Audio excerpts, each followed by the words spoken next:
Buenas noches a todos. El tema que nos correspondió es pobreza rural. Nuestro grupo está conformado por Aida Lucía López Blanco, Ligis Lloresi López Parra y Natalia Murillo Gallego, quien les habla.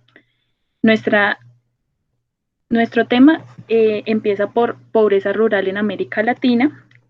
Bueno, en América Latina los países de América Latina y el Norte entre los años 1990 y 2014 lograron una reducción en la pobreza rural en más o menos 20 puntos porcentuales de la pobreza monetaria y extrema.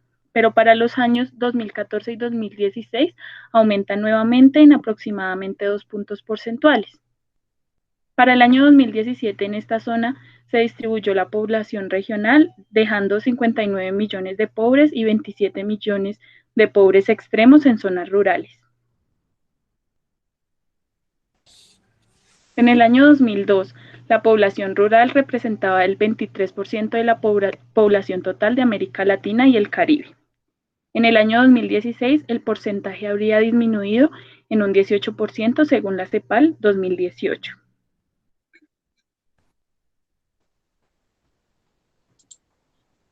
La pobreza multidimensional y el sector rural en América Latina y el Caribe. La pobreza multidimensional ha sido entendida como un concepto más allá de la falta de ingresos para la satisfacción de necesidades, sino más bien como personas que sufren carencias de dimensiones, como educación, salud, trabajo, seguridad social, vivienda y nivel de vida en general. La utilización de indicadores multidimensionales para evaluar la situación de la pobreza rural muestra una realidad aún más preocupante para América Latina y el Caribe.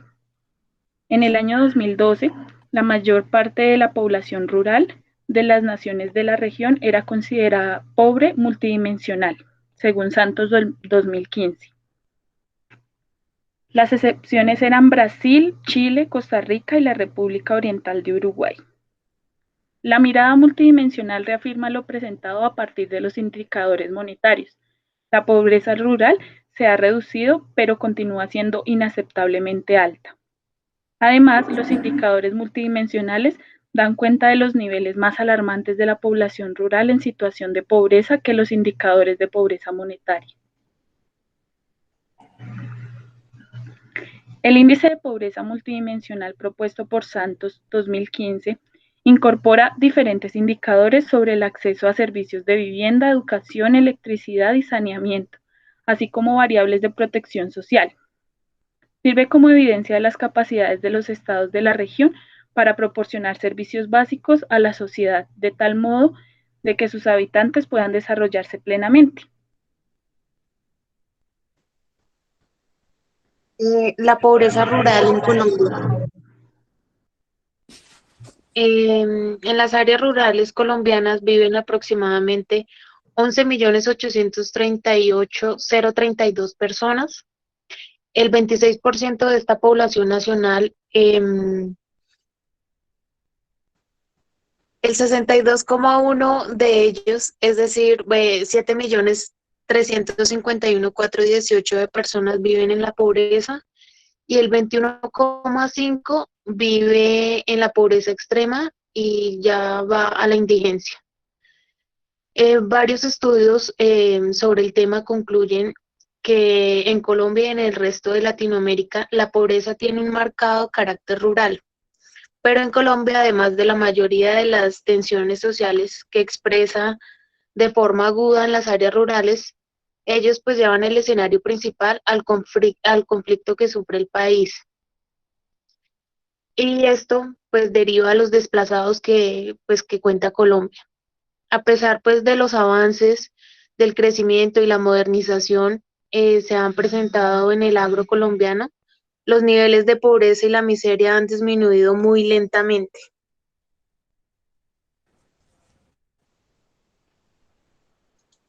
El problema de la concentralización de la propiedad territorial y del escaso acceso de la mayoría de los habitantes rurales a este y otros factores productivos continúan en vigencia en Colombia del siglo XXI.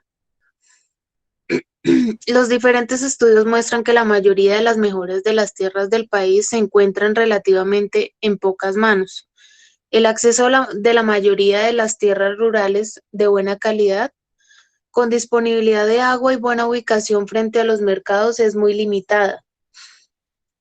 Todavía una significativa cantidad de las mejoras de tierras del país, planas con agua y con infraestructura, aún pues continúan utilizadas en una parte de ganadería, pero poco tecnificada y poco productiva.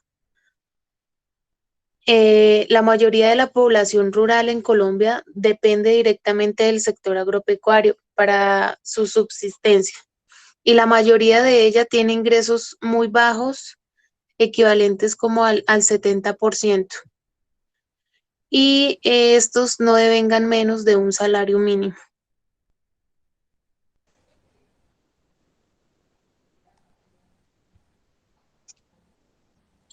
Bueno, acá nos vemos una gráfica sobre la pobreza rural en Colombia. Pues los departamentos más pobres, inicialmente está La Guajira con un 84,5%, Bichada en el 80,6%, Guainía en el 75,8%, el Baupés con el 75,4%, el Quindío el 19,5%, San Andrés Islas 24%, Cundinamarca el 26,2%, Bogotá el 26,8% y el Valle 34,2%.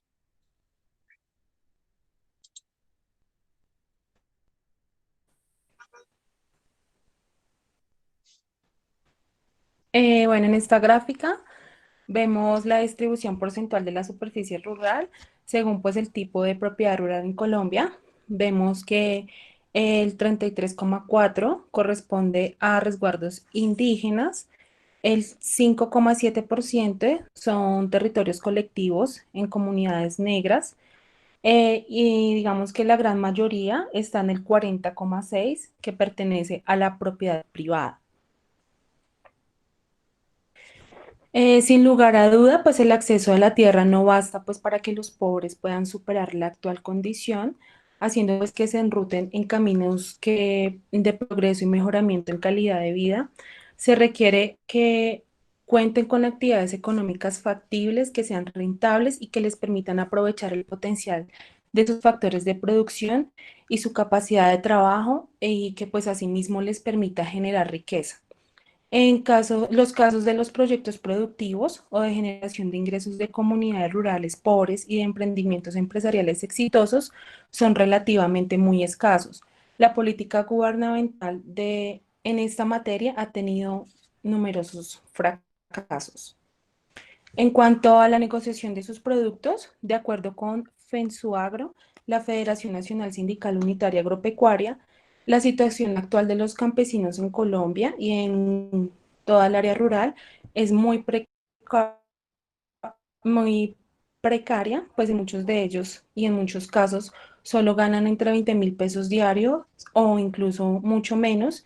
Y además de eso, pues carecen de atención en salud, educación. Muchos de ellos viven en unas condiciones deplorables y digamos que en pobreza extrema.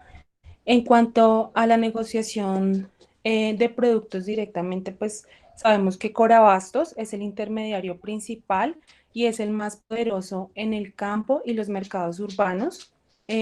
Para negociar allí, pues se requiere agilidad, contactos y músculo financiero. Lo normal allí es encontrar personas fiables en los negocios. Digamos que allí llaman personas fiables en los negocios a los que son comisionistas, a veces son asociaciones, a veces son cooperativas, que lo que hacen es ayudar a negociar entre el comprador y el productor. Por ejemplo, el productor de cebolla cuenta cómo es su rutina en esta central. En promedio, dice que reúne 50 kilos de cebolla larga y alguna plata para el camión. Cuando llega a Corabastos, un comisionista le indica dónde estacionar y suele pactar de palabra un precio por la carga de la cebolla. La mayoría de las veces las condiciones fluctúan y el comisionista baja el precio sin posibilidad de negociar. El productor otra vez se ve obligado a aceptar. En esos casos, digamos que el productor, por no de pronto perder eh, el gasto del camión o de la cosecha, entonces acepta la negociación que ha hecho el comisionista. En cuanto a pues, la zona rural, también sufre también de burocracia en las entidades administrativas centralizadas, un poder bastante concentrado en Bogotá y en los centros urbanos del país, donde la inversión que es destinada al desarrollo rural ha sido pues manipulada y malversada gracias a la corrupción que afronta nuestro país. Otra situación que hace que se vive pobreza rural en Colombia es gracias a las grandes cadenas de supermercados que existen en nuestro país, donde los alimentos se reciben en consignación, lo que quiere decir que los almacenes solo pagan la mercancía vendida, los pagos se hacen a 40, 60 o 90 días, plazos que en muchos casos son insostenibles en las condiciones rurales donde urge la liquidez para pagar la tienda, el jornalero, los insumos, el camión o para preparar la próxima cosecha. Adicional a esto, pues muchas de estas almacenes de cadenas importan productos desde Francia, Holanda y Chile, los cuales pues son productos que ya tenemos y esto hace que se genere una baja en los precios y pérdidas de cosechas. Muchísimas gracias.